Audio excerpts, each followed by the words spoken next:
Itu tentara Belanda itu paling takut kalau dapat perintah untuk menangkap si Pitung.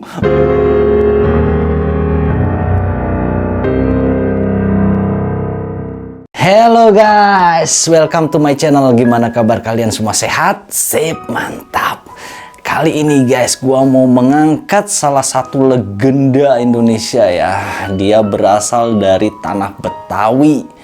Dia terkenal dengan nama Si Pitung. Memang ada dua versi nih tentang Si Pitung. Pertama dari versi Belanda, kedua dari versi Indonesia. Kalau kita lihat dari versi Belanda, itu isinya memang menyudutkan, menyudutkan ke Si Pitung ini. Dia dianggap sebagai seorang perampok, penjahat, pembangkang yang selalu melawan Belanda. Dan itu masuk akal sih, memang pasti pihak Belanda itu menyudutkan siapapun orang yang dianggap melawan mereka gitu kan. Kalau dari pihak Indonesia nih, versi Indonesia itu berkebalikan 180 derajat dari cerita apapun yang disodorkan oleh pihak Belanda. Sangat berbeda. Si Pitung kalau dari versi Indonesia, dia digambarkan sebagai sosok dermawan, sosok yang baik hati, membantu sesamanya. Memang julukan untuk perampok ya atau penjahat itu memang bener juga gitu. Maksudnya itu kan dia Robin Hood. Robin Hood kan memang merampok ya. Dia merampok tapi untuk kebaikan gitu loh. Dia tidak berniat sedikit pun merampok itu untuk memperkaya dirinya sendiri. Tapi dia dalam hatinya saat memulai merampok itu, yang ada di pikirannya itu adalah rakyat kecil.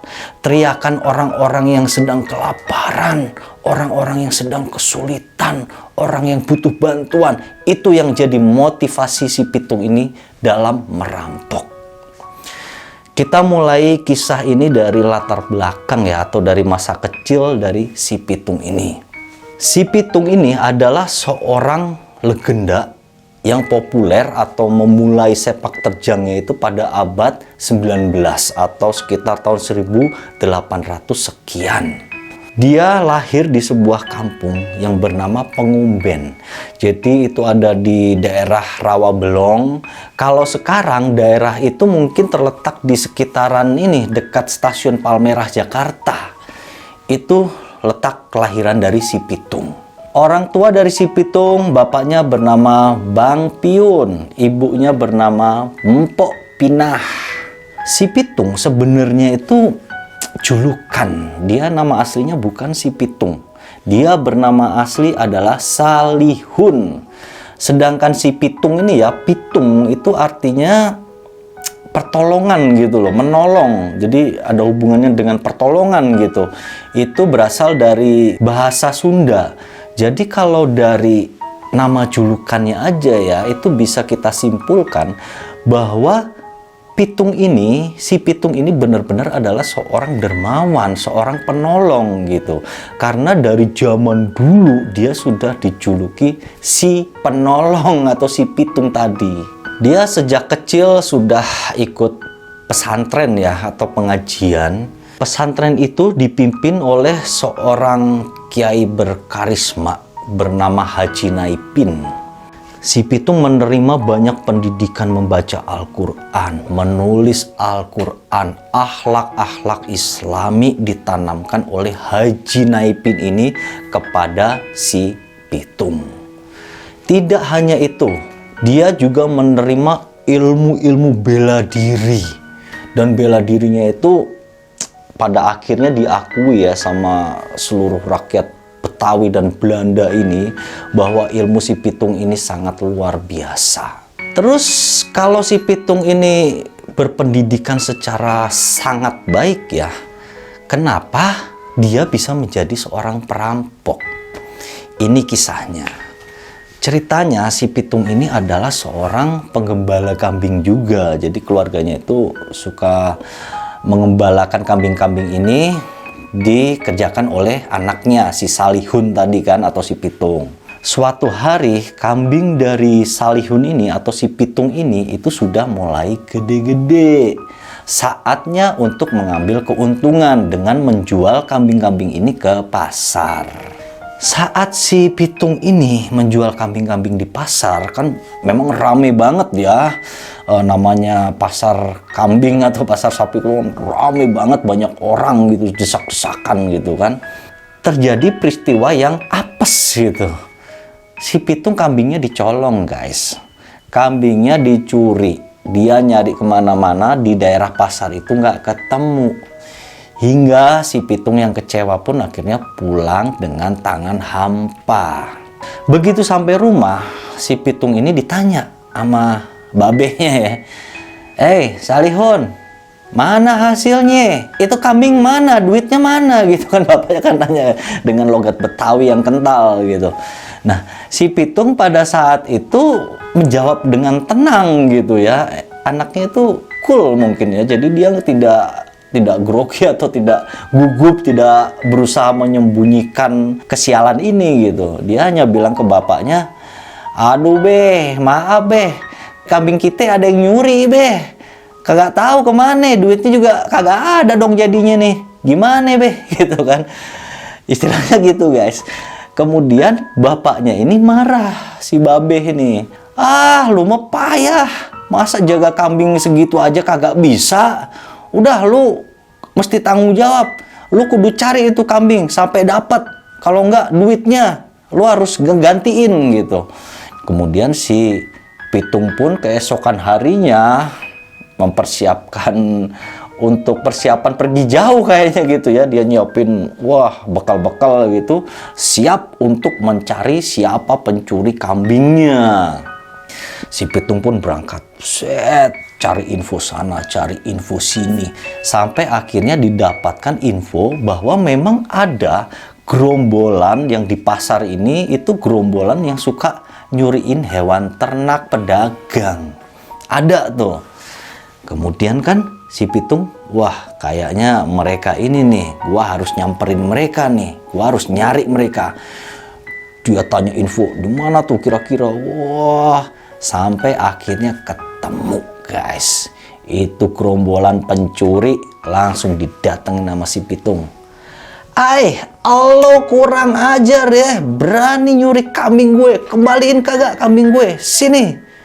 Nah, si kambing udah kagak ada, si kambing udah dijualin sama mereka. Mereka hanya mempunyai duitnya aja gitu. "Kagak ada, lu siapa? Bocah banyak bacot lo.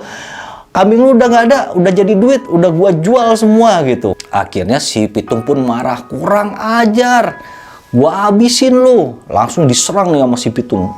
Wah, akhirnya terjadilah perkelahian antar mereka. Sampai akhirnya si Pitung ini berhasil mengalahkan para pencuri itu gitu. Begitu berhasil mengalahkan, uangnya langsung diambil sama si Pitung. "Sini nih duit gue." Dasar kurang ajar gitu kan, diambil semua sama si Pitung. Malah untung dia gitu. Begitu diambil, si pencuri ini malah memohon ke si Pitung. Mereka memohon ya, si Pitung ini untuk jadi pemimpin mereka. Mereka memohon si Pitung ini membantu mereka untuk merampokin orang-orang. Karena mereka pikir dengan keahlian bela diri si Pitung ini yang luar biasa ya, dirempuk sama 3 orang itu, si Pitung dengan gampang aja mengalahkan mereka gitu kan. Nah, si Pitung awalnya menolak. Cuman menolaknya itu menolak ngambang, tau gak? Rada ngambang gitu. Kayaknya ada sesuatu pikiran lain di si Pitung gitu kan. Yang jelas pada saat itu dia menolak. Kemudian dia pun pulang ke rumah dan menyerahkan hasil yang dia dapatkan kepada orang tuanya. Tawaran dari para perampok itu ya, ternyata dalam pikiran si Pitung ini tidak berhenti di situ saja gitu. Sepanjang hari terus menghantui pikiran si Pitung. Dia berpikir bahwa apabila saya merampok, kemudian saya bagikan hasilnya kepada orang yang kesusahan, itu mungkin akan menjadi satu pekerjaan yang menyenangkan gitu ya. Pekerjaan yang bisa membantu orang banyak. Itu yang ada di dalam pikiran si pitung. Dia tidak ada pikiran merampok untuk memperkaya diri sendiri, itu tidak ada. Hingga waktu berjalan ke esokan harinya, kembali si pitung bertemu dengan kawanan perampok yang sudah insaf gitu. Jadi mereka insaf kalau ketemu si pitung gitu ya. Jadi kalau ketemu si pitung, mereka pura-pura nggak ada niat mau nyolong ternak gitu. Tapi kalau nggak ada si pitung mah kumat lagi gitu kan. Kemudian si pitung pun menemui mereka.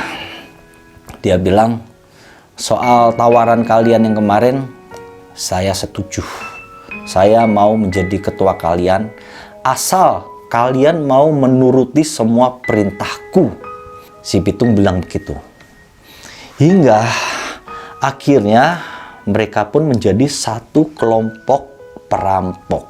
Ya, meskipun belum melakukan perampokan nih, mereka udah jadi satu komplotan. Si pitung langsung merencanakan untuk merampok perampokan yang nggak main-main gitu. Dia nggak mau ngerampok nyuriin kambing, nyuri sapi gitu, dia nggak mau gitu. Dia pengen perampokan yang besar. Itu dilakukan pada beberapa saudagar yang dinilai oleh si pitung ini, para orang kaya yang dia rampok ini adalah orang-orang yang berpihak kepada Belanda. Orang-orang yang menjadi sekutu Belanda. Orang-orang yang ikut menyiksa rakyat kecil. Itu adalah target dari si pitung. Dalam menjalankan aksinya, si pitung ini mempunyai ilmu yang sangat sakti bernama rawa rontek. Jadi konon ya, ilmu ini adalah satu ilmu kebal atau ilmu yang bisa menyebabkan si pitung ini tidak bisa mati. Ilmu yang luar biasa. Orang kalau udah kebal nggak bisa mati pada zaman di saat berkelahi memakai senjata tajam ya, itu amat sangat manjur gitu ya. Karena senjata tajam ya udah dibacokin, nggak mempan gitu, mau gimana lagi ya, pasti menangan gitu kan. Itu yang terjadi pada si pitung. Dia punya ilmu rawa rontek. Si pitung mulai merampok para saudagar kaya. Hingga akhirnya si saudagar kaya ini pada ngelapor ke Belanda, ke pihak Belanda gitu kan, yang menguasai Betawi pada saat itu. Si pitung pun mulai dicari.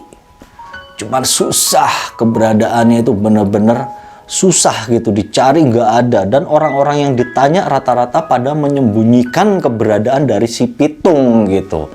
Ya kalau lo nanyanya ke orang Belanda ya dikasih tahu gitu kan. Kalau lo nanyanya ke pribumi ya kagak bakal ngasih tahu, biar lo apain juga itu orang gitu. Dalam pencariannya ini banyak sekali yang terjadi gitu ya, peristiwa berusaha menangkap si pitung ini gitu. Konon si pitung ini beradu gitu ya, tarung dengan para jawara, itu suruhan dari pihak Belanda. Mereka memang rata-rata semacam pembunuh bayaran gitu kali ya, untuk mencari keberadaan si pitung, dan kalau ketemu langsung bawa kepalanya kepada kami seperti itu. Karena memang pada saat itu ya pencarian si pitung ini, itu tentara Belanda itu paling takut kalau dapat perintah untuk menangkap si pitung, untuk mencari si pitung. Mereka itu paling takut. Jadi belum apa-apa, nama si pitung itu udah menggetarkan hati mereka gitu loh. Mentalnya udah jatuh duluan gitu. Makanya akhirnya Belanda ini memanfaatkan orang-orang pribumi sendiri gitu untuk mencari si pitung. Pernah satu ketika si pitung ini berhadapan dengan tentara Belanda. Dia kepergok kan. Ceritanya si Belanda ini langsung mengancam si pitung untuk mau menangkap si pitung. Si pitungnya nggak nyerah. Dia ngelawan nih si pitung. Apa lo, sini maju, kata si pitung gitu kan. Ditembak dong sama Belanda itu, jeger beberapa kali. Memang pada tembakan-tembakan itu si pitung ini jatuh gitu loh. Terjatuh gitu. Mungkin terjatuh hanya karena dorongan kekuatan dari tembak ya. Jadi terdorong terus jatuh gitu. Tapi bangkit lagi. Memang benar kesaktian dari si pitung ini ternyata bukan isapan jempol belaka. Dia adalah seorang yang kebal, tidak bisa mati. Hingga pada suatu hari terjadilah penangkapan kepada si Pitung. Si Pitung benar-benar ketangkep, guys. Dia ceritanya dikhianati ya oleh kepala kampung ya, kepala kampung Kebayoran itu pada waktu itu. Jadi si kepala kampung ini disogok sama uang oleh Belanda itu untuk memberitahu info kalau ada si Pitung gitu. Kebetulan si Pitung ada di daerah dia. Langsung dia memberitahu kepada pihak Belanda. Pihak Belanda pun langsung menyerbu si Pitung. Memang si Pitung ini ditembak, dibacok itu nggak mempan ya. Cuman kalau sudah ditangkap gitu loh, istilahnya apa ya? Mungkin dikarungin atau pakai apa gitu kan. Banyakan orang gitu nyerbu terus langsung mendekap dia gitu. Nah, biar gimana juga kan nggak bisa gerak gitu kan. Nah, begitulah cara dia tertangkap pada saat itu. Kemudian ada kisah lagi tentang penangkapan dari si Pitung ini yang berupa cara dia lolos dari penjara. Rupanya si Pitung ini berhasil melarikan diri dari penjara. Memang ada beberapa versi ya, ada dua versi nih. Yang satu menyebutkan bahwa si Pitung ini meloloskan diri dari penjara murni karena kesaktian dari si Pitung. Murni karena dia menggunakan tenaga dalam gitu hingga berhasil meloloskan.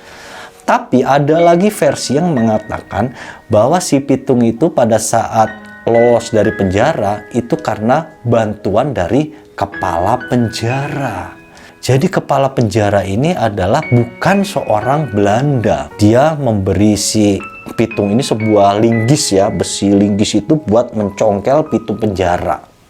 Akhirnya berkat bantuan dari orang ini, si Pitung pun berhasil melarikan diri. Tertangkapnya si Pitung ini pada tahun 1892 ya. Kemudian kaburnya si Pitung dari penjara ini terjadi setahun kemudian, yaitu pada tahun 1893. Setelah keluar dari penjara atau setelah kabur dari penjara, si Pitung ini bukannya meredam gitu, bukannya meredam kelakuan dia, tapi semakin galak, semakin jahat gitu ya, jahatnya ke Belanda gitu. Jangan sampai dia ketemu orang bule, jangan sampai dia ketemu orang Belanda, itu pasti langsung dihabisi saat itu juga. Hingga Belanda pun makin kelabakan mencari si Pitung ini, karena sebelum si Pitung ini ketangkep, itu horor di pihak Belanda itu terus terjadi, korban terus berjatuhan. Sampai Belanda ini mencari tidak hanya di daerah Betawi aja ya, mereka langsung menyusur sampai ke sekitaran Betawi itu, sampai ke Sukabumi seperti itu. Dalam pencarian ini, Belanda itu mulai mencari kelemahan dari si Pitung. Setiap orang tuh pasti ada kelemahannya gitu. Sampai mereka mempelajari si Pitung ini mendapatkan ilmu-ilmu ini dari siapa sih. Akhirnya mereka pun mendapatkan info bahwa si Pitung ini adalah murid dari seorang kiai karismatik bernama Kiai Haji Naipin. Mereka pun langsung mendatangi pesantren Haji Naipin ini ya. Mereka mendesaknya, memaksanya untuk memberitahu apa kelemahan dari si Pitung. Tapi mereka mendapatkan hasil nihil. Tidak mendapatkan info apapun, didesak bagaimanapun juga, sang haji tidak memberitahu kelemahan dari si Pitung. Hingga akhirnya si Belanda ini tidak menyerah, mereka terus mencari kelemahan dari si Pitung. Sampai ditemukan informasi pengkhianat dari seorang yang bernama Somat. Dia memberitahu tentang kelemahan si Pitung. Memang soal kelemahan dari si Pitung ini ya, ada beberapa versi. Pertama adalah dari rambut. Si Pitung itu lemah kalau rambutnya sudah dipotong. Kedua adalah dari jimat keris. Jimat itu berupa keris kecil gitu ya, yang selalu dibawa-bawa oleh si Pitung ini. Apabila jimat itu diambil, dia akan jadi lemah. Ketiga adalah si Pitung lemah terhadap peluru yang terbuat dari emas. Dia akan tembus apabila ditembak dengan peluru yang terbuat dari emas. Akhirnya pihak Belanda pun mengantongi informasi yang sangat berharga tentang kelemahan si Pitung. Mereka pun melanjutkan petualangan mereka untuk mencari si pitung ini. Belanda akhirnya mendapatkan informasi keberadaan dari si pitung. Si pitung terlihat di Kampung Bambu ya. Jadi Kampung Bambu itu kalau sekarang tuh dekat sekitar Tanjung Priok gitu, Tanjung Priok Jakarta. Kemudian terlihat lagi si pitung ini pergi dari Kampung Bambu menuju daerah Tanah Abang. Disitulah peristiwa tragis terjadi. Si pitung tertangkap oleh Belanda. Jadi dari peristiwa ini memang ada beberapa versi lagi gitu ya tentang meninggalnya si pitung ini gitu kan. Jadi di peristiwa penangkapan yang terakhir ini oleh Belanda, si pitung itu memang meninggal gitu. Cuman sebab dari meninggalnya si pitung ini itu pertama adalah karena rambut dia terpotong. Jadi sebelum penyergapan dari pihak Belanda ini, si pitung itu rambutnya sudah dalam keadaan terpotong gitu ya. Cuman info tentang siapa yang motong gitu itu saya nggak ada info sedikit pun gitu, nggak nemukan gitu. Kedua adalah ada yang mengambil jimatnya itu. Jadi jimatnya udah diambil orang terus kesergap sama pihak Belanda. Ada lagi versi yang ketiga, ini yang paling besar ya keyakinannya orang bahwa kejadian itu adalah versi ketiga. Dia meninggal karena tertembak Belanda oleh peluru Belanda yang terbuat dari emas. Jadi ceritanya pada saat penyergapan si pitung ini ditembak cuman mengenai tangannya. Dia kena tangan, masih melawan nih si pitung. Wah, cuat. Sampai tembakan terakhir tepat mengenai dada dari si pitung. Pada saat itu pun langsung peluru yang terbuat dari emas menembus dada dan tembus sampai ke belakang. Si pitung pun sang legenda dari Betawi ini akhirnya terjerembab ke tanah. Dia pun meninggal pada saat itu juga. Sepeninggal dari si pitung ini ya, Belanda itu masih was-was. Mereka tidak merasa aman sepenuhnya gitu. Karena mereka takut ada perlawanan dari rakyat akibat meninggalnya si pitung ini. Hingga pihak Belanda pun akhirnya menyembunyikan makam dari si pitung ini ke tempat yang sampai sekarang banyak versi sebenarnya si pitung ini dikuburkan di mana gitu karena kelakuan dari pihak Belanda ini. Ada juga yang mengisahkan bahwa konon jasad si pitung ini dibelah dua oleh pihak Belanda, kemudian dikuburkan di lokasi yang berbeda, yang berjauhan gitu. Ini berkaitan dengan ilmu rawa rontek yang dimiliki oleh si pitung, yang konon ilmu ini adalah menyebabkan orang tidak bisa meninggal gitu. Akhirnya tubuhnya kan dipisahkan dengan harapan tidak akan menyatu lagi dan hidup kembali karena ilmu rawa rontek tadi. Begitulah ya kisah sepak terjang dari Betawi si pitung ini. Memang ada banyak versi, bahkan dari beberapa sumber terpercaya yang saya ambil, itu mereka mengatakan bahwa cerita si pitung ini memang banyak versinya gitu loh. Mulai dari kelemahan dia itu sebenarnya apa, penyebab dia meninggalnya itu apa gitu kan. Akhirnya saya pun tidak bisa menceritakan secara spesifik juga gitu ya, bahwa penyebab kematian si pitung adalah ini gitu. Saya nggak bisa juga gitu. Mungkin segitu dulu ya kisah dari si pitung ini. Semoga dapat mengisi hari kalian saja.